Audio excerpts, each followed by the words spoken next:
Je vois qu'il y a un booster garé juste là et il y a un homme juste à ma droite là avec un canon aussi en train de me pointer.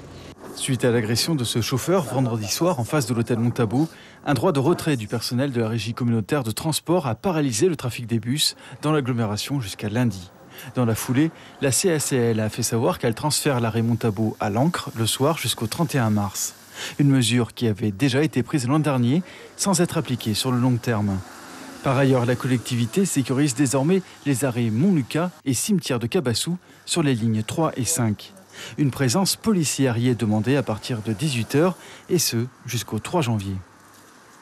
Le régulateur de la RCT va nous contacter et ensuite, en fonction des événements et des patrouilles disponibles, un équipage viendra sécuriser le terminus lorsqu'il viendra au niveau de l'arrêt sur les 3 lignes qui sont concernées par la mesure. En cas d'absence de la police sur les sites les plus risqués, les bus devront réduire leur temps de stationnement.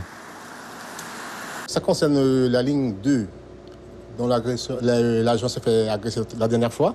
Il y a la ligne 3, la ligne 4 et la ligne 5 et un PC. Donc à partir de 18h, les terminus vont faire objet d'arrêt. Donc les conducteurs ne vont pas marquer le temps d'attente. Ils vont faire que de la dépose et récupérer les usagers et repartir tout de suite. À partir de 18h, en cas s'il n'y a pas de police municipale. Donc c'est valable aussi pour le PC au niveau de la zone colorée. On parlait aussi souvent de la Gémeaux qui était dangereux, qui n'était pas éclairé. Donc cette ligne-là va s'arrêter au niveau de Family Plaza. Pour le syndicat CDTG-CFDT, ce dispositif ne réglera pas tous les problèmes de sécurité auxquels sont confrontés les chauffeurs. L'organisation syndicale estime aussi que les usagers seront davantage exposés aux dangers.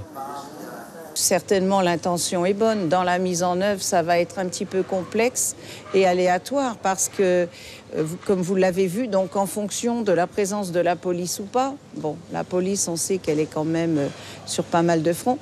En fonction de la présence de la police ou pas, le bus restera ou ne restera pas, ce qui va mettre les usagers, entre guillemets, dans le vent.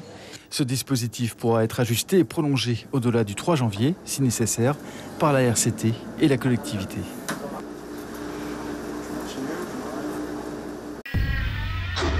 Suivez l'info sur Guyana Première, télé, radio et Internet.